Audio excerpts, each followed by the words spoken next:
మీ బంగారం తాకట్టులో ఉందా? విడిపించలేకపోతున్నారా? అయితే ఆచారి గోల్డ్ కంపెనీని సంప్రదించండి.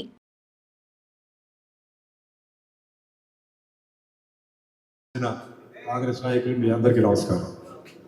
ఈరోజు ముఖ్యంగా అంటే నవీన్కి నామినేషన్ వేసిన రోజు నుంచి షూటింగ్ని డిస్టర్బ్ చేయకుండా, ఎందుకంటే ఆల్రెడీ షూటింగ్ డేట్లు మాకు 6 నెలల వరకు డేట్లు ఇచ్చేస్తాం. అందులో ఒక ప్రతి భాషలో ఒక టీవీ సీరియల్, ఎందుకంటే జనాలకి ఇంకా మేము దగ్గరలో ఉంటామని చెప్పేసి ఒక సీరియల్ ఒప్పుకున్నాను, సప్తపతి అని చెప్పి, అది మా ఛానల్లో వస్తుంది.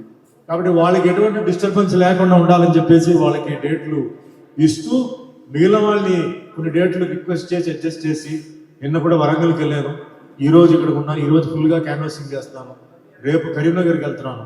అక్కడ వెళ్ళిన పని వేరే అయినా అక్కడ ప్రెస్లో మాట్లాడేది ఈ విషయమే, వేరే విషయం కాదు. సో ఆ విధంగా నా సర్వీసెస్ నేను ఎందుకు ఇస్తున్నానో, ఎందుకు నేను చేస్తానో మీకు చెప్పాలి.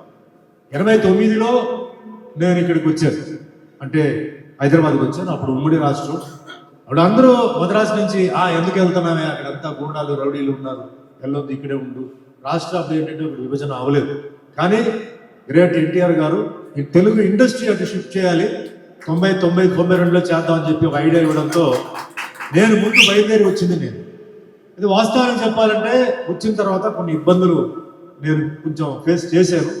అయితే నాకు అప్పుడు ఏంటంటే, నాకు మన ఎమ్మెల్యే గారు దానం నాగేంద్ర గారు, మన చిన్న శ్రీశైలం యాదవ్ గారు, మన స్వర్గీయ హీరో శ్రీహరి గారు, అలాగే ఎమ్మెల్యే మన తలసాని శ్రీనివాస్, అదంతా అజర్బాయ్ సత్తి, సీతాఫలం సత్తి అంటారు, వాళ్ళందరూ లేరు, అంతా కలిసి నాకు హెల్ప్ చేశారు. అందులో ముఖ్యంగా చిన్న శ్రీశైలం యాదవ్ గారు, అంటే మీకు అందరూ తెలుసు నేను కరాటే తింటున్నాను కాబట్టి, కరాటేకి నాకు ఈ తెలంగాణ రాష్ట్రం మొత్తం ఎక్కడెక్కడ కరాటే జరుగుతుందో అక్కడంతా నాతో పాటు వచ్చి అక్కడ మాకు ప్రోత్సాహం ఇచ్చి, అది ఒకటే కాకుండా, అన్న మీకు ఎప్పుడైనా ఏ ఇబ్బంది వచ్చినా నాకు ఒక ఫోన్ చేయని చెప్పి ఉదాహరణ ఏం చెప్తానంటే, ఒకరోజు రాత్రి అప్పుడు నేను జూబ్లీహిల్స్లో ఉన్నాను, అద్దెంట్లోనే ఉన్నాను, ఎందుకంటే టోటల్గా సెటిల్ కాలేదు. ఒక చిన్న సమస్య వస్తే మా వాచ్మెన్ ఫోన్ చేసి, అయ్యా ఎవరో 10 మంది వచ్చున్నారు గేటు దగ్గర, ఏం చెప్పాలి. అర్ధరాత్రి వస్తే నేను వెంటనే అన్నకు శ్రీశైలం అన్నకు ఫోన్ చేస్తే, అన్న ఒక 4 పంపించు, కొంచెం ఇబ్బంది ఉందంటే 4 లారీల మనుషులు పంపాడు. ఇది నేను మర్చిపోను. మనకి ఆపదలో ఉన్నప్పుడు ఎవడైతే మనకి సాయం చేస్తాడో అది మనం మర్చిపోకూడదు. అలాగే చాలా విషయాల్లో నాకు వచ్చి, నేను పిలవకపోయినా ముందు వచ్చి, అన్న నేను వస్తాను పద, నేను వెనక్కుంటాను అని చెప్పేసి నాకు సాయం చేసిన మనిషి. 30 సంవత్సరాల నుంచి మేము ఫ్యామిలీ ఫ్రెండ్స్. అంచేత నవీను వెంకట్ ఇద్దరు చిన్నప్పటి నుంచి మేము చూసాం. నవీన్కి చిన్నప్పటి నుంచి తండ్రి గారితో తిరిగి రాజకీయాలు అంటే ఏదైతే ఎడ్యుకేషన్ అంటారో ఆ పొలిటికల్ ఎడ్యుకేషన్ ఆయనకు వచ్చింది, సోషల్ సర్వీస్ వచ్చింది. ఎప్పుడు చూసినా శ్రీశైలం గారి ఆఫీస్ దగ్గర ఒక 50 మంది ఉంటారు. నేను వచ్చినప్పుడు ఎందుకు వచ్చేది ఏంటంటే, ఆర్థిక సాయం, ఒక కాలేజ్ సీటు, ఒక స్కూల్ సీటు, లేకపోతే ఏదైనా ఒక మెడికల్ సపోర్ట్కి, అట్లా ఆయన అప్పటి నుంచి 30 సంవత్సరాల నుంచి ఆయన ఏంటంటే చేస్తూనే ఉన్నారు. సో పాలిటిక్స్లో సరే రకరకమైన మార్పులు చేపులు ఉంటాయి, అది వేరే విషయం. నాకు 3 నెలల ముందు, అన్న నేను నవీన్ని ఈసారి పాలిటిక్స్ దిగుతున్నాను, మీ సాయం కావాలన్నారు. తప్పకుండా అన్న, మీరు ఏ పార్టీకి పంపిస్తారో అది నాకు అనవసరం, కానీ నేను మటుకు నవీన్కి నేను క్యాన్వాసింగ్ చేస్తాను, మీ వరి అవుతుందని చెప్పి మాట ఇచ్చాను. అదే మాదిరిగా నాకు ఫోన్ చేసి, అన్న కాంగ్రెస్ పార్టీ రేవంత్ రెడ్డి గారు టికెట్ ఇస్తున్నారు అన్నారు అనంటే, నేను బయట ఎవరికి చెప్పలా, ఎందుకంటే టికెట్ విషయంలో ఏదైనా జరగచ్చు, చాలామంది పేరు కూడా వినిపించింది. తర్వాత లాస్ట్లో కన్ఫర్మేషన్ చేసి, ముఖ్యంగా ఈరోజు సీఎం రేవంత్ రెడ్డి గారికి ఒక బీసీ కమ్యూనిటీలో ఉన్న ఒక అబ్బాయికి ఆయన టికెట్ ఇవ్వడం, ముందుగా నేను చేతులైతే నమస్కారం చేస్తున్నాను. చాలామంది అంటారు, ఏదో అంటారు బీసీ కమ్యూనిటీ గురించి, కానీ ఎవరు చేయరు.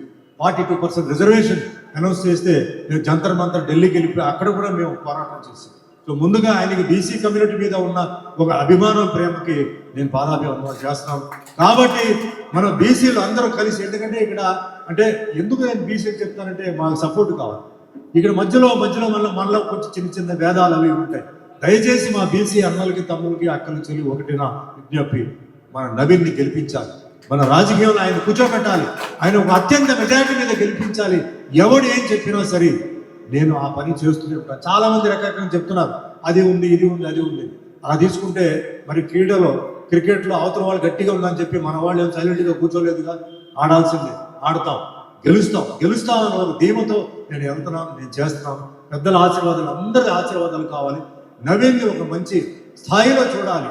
మన టోటల్గా ఏంటంటే మన బీసీ కమ్యూనిటీకి ఒక మంచి మార్పు వస్తుంది అనే నమ్మకంతో నేను నవీన్తో చేస్తున్నాను. అదే మాదిరిగా సినీ ఏరియా ముఖ్యంగా ఏంటంటే ఇక్కడ జూబ్లీస్లో అంతా సినిమా కార్మికులు, టెక్నీషియన్స్, ఆర్టిస్టులు ఉన్నారు.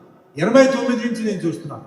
89 నుంచి పాపం అమాయకులు ఇక్కడ పాపం వాళ్ళందరూ వేషాల కోసం, పని కోసం వస్తే అట్లా మద్రాసు నుంచి వచ్చిన వాళ్ళు ఎంకరేజ్ చేయాలి. ఎందుకంటే వాళ్ళకి పని లేదు, వాళ్ళకి తెలియదండి, వాళ్ళకి దూరం పెడితే శ్రీశైలం అన్న వెళ్ళి రిక్వెస్ట్ చేసి పని నేర్పించండి సార్ అని చెప్పేసి పాప అందరికీ పనులు నేర్పమని చెప్పి ఆ విధంగా వాళ్ళని తయారు చేసి నేను సినిమా మనిషిగా చెప్తున్నాను. ఒక క్రీడా విషయంలో, ఒక కరాటే, మార్షల్ ఆర్ట్స్లో తప్పకుండా మనకి అన్న అని చెప్తారు, నవీన్ సాయం ఉంటుంది.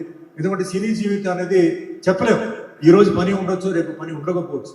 కాబట్టి అందరికీ ఏ విధంగా కష్టాలు ఉన్నాయి, అది ఎట్లా దాన్ని తొలగించాలి, ఏ విధంగా సినీ ఫీల్డ్ ముందుకు తీసుకెళ్ళాలి, ఏ విధంగా సినిమా వాళ్ళకి ఒక అండగా ఆయన ఉంటారో మనందరూ ఆలోచించి నవీన్ని మీరు గెలిపించాలని ప్రతి ఒక్కరికి, ఇక్కడ ఉంటున్న ప్రతి ఒక్కరికి నేను చేతులెత్తి నమస్కారం పెడుతున్నాను. నవీన్ ఓటు మీరు తప్పకుండా వేసి నవీన్ ఒక అత్యంత మెజార్టీ చూసి హస్తంకి ఓటు వేసి కాంగ్రెస్ని అత్యంత మెజార్టీ మీద గెలిపించాలని నేను మనవి చేస్తున్నాను. Thank you very much. Jai Hind. Hi అండి, this is actor Suman. So వీటీవీని లైక్ చేయండి, షేర్ చేయండి, సబ్స్క్రైబ్ చేయండి.